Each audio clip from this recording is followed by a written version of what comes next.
All right, welcome to Power Transmission class. Today we're going to talk about Chapter 7, bearings. Now bearings, you guys already have had some hands-on experience with, and hopefully all of y'all understand what bearings are and how they work in a general sense, because bearings are around us everywhere, in our cars, in our bicycles, in our roller skates, in our skateboards.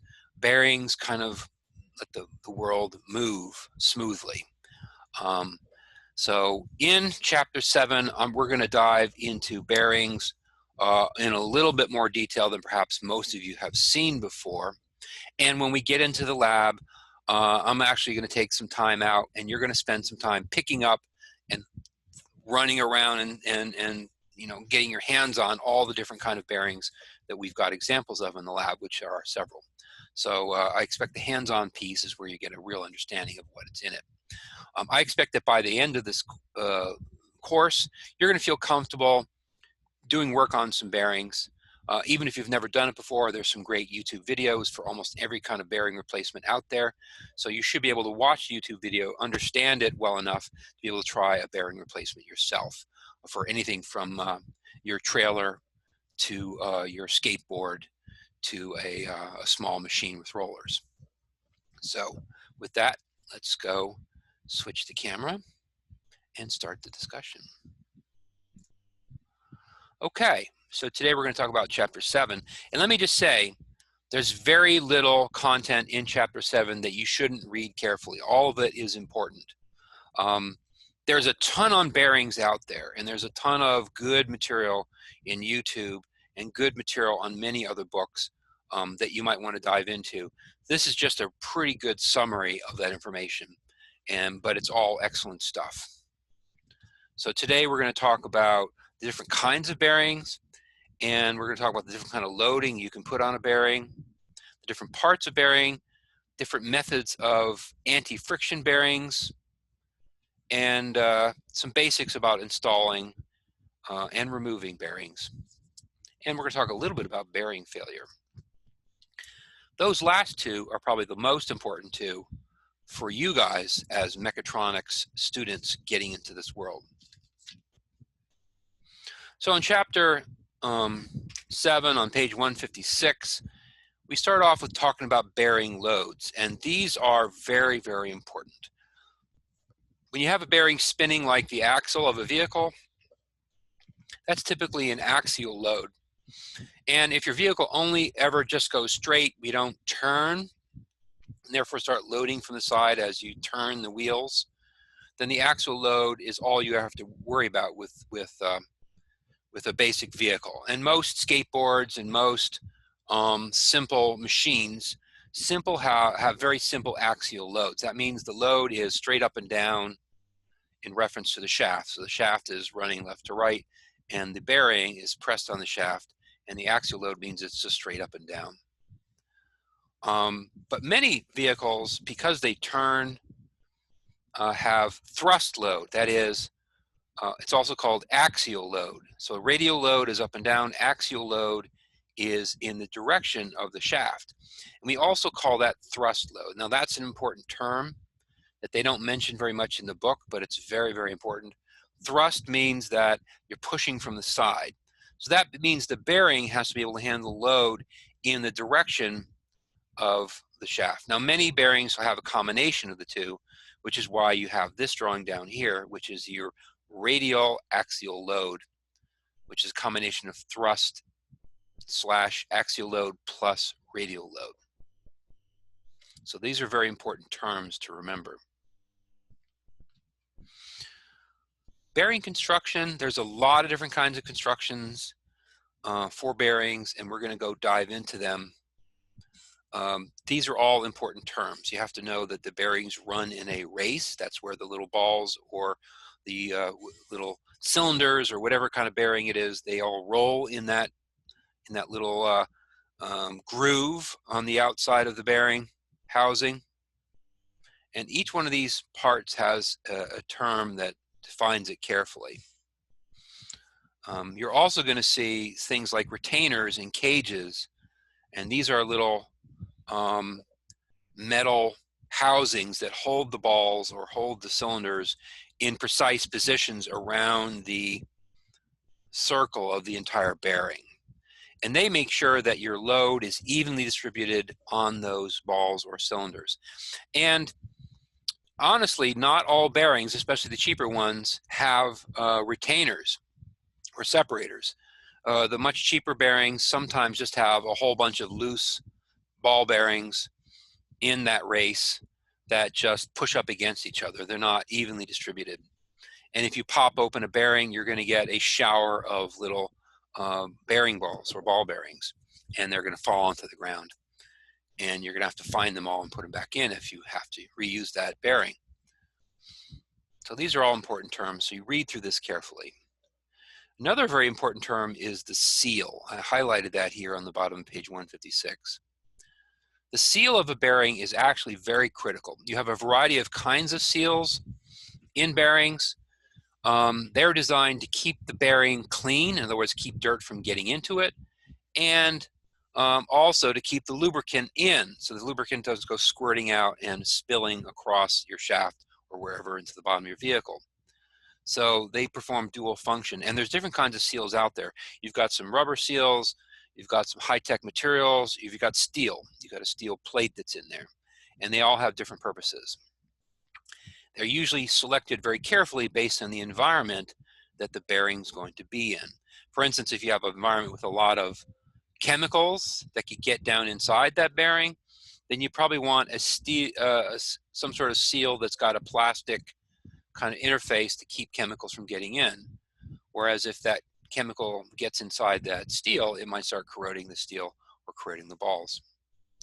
So very, very important term. There's some other key terms in there. A plain bearing is a term that's very, very important. It means that there's really no balls or rolling elements in there. It's just a sleeve. And it's very common to have a bronze bearing. A bronze is very old school. The material is really not the old school bronze from the, the Middle Ages or earlier. It's a high-tech sintered bronze that's designed to absorb oil like a sponge. So that's a very, very important concept. And there's a lot of bronze bearings out there. The key to remember about bronze is you have to keep them lubricated all the time. We also have other high-tech materials like nylon or UHMW. UHMW is a kind of a plastic, ultra-high molecular weight plastic. And there's other high-tech materials as well, like Delrin and so forth. The book only touches on those materials very, very lightly. But we see more and more of those high-tech plastics used as bearings because they're perfectly good for low-speed application, and they last a long, long time.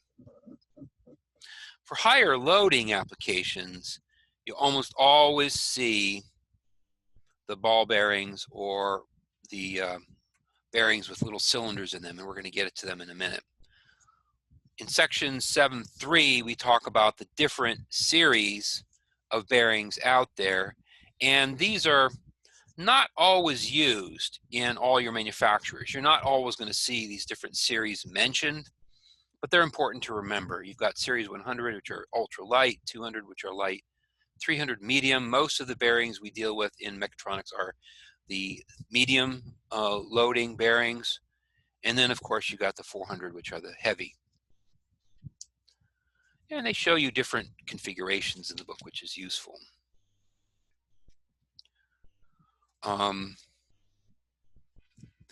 Another important point which the books make, which is the idea that if you have a plain bearing, it's got no balls in it, it's just a plain sleeve. If you have a anti-friction bearing, that's the old-fashioned term for any ball bearing, any kind of rolling element, not just balls, but the cylinders, etc. Any kind of rolling element is considered an anti-friction bearing. And so the book takes you through the various styles. There's single row, double row, designed for radial thrust, and so forth. So it takes you through all these different styles of bearing, including a kind of bearing which I didn't highlight, which is interesting, but we don't run into it often in mechatronics, which is called a self-aligning ball bearing, which allows for a ball bearing just be set up on shafts that may not be perfectly aligned against each other, so that the bearings themselves can handle a misalignment. So these are all very important bearing types. Read through this, it's critical stuff. Then here we get into the cylindrical roller bearings. You tend to find them in the higher loading applications.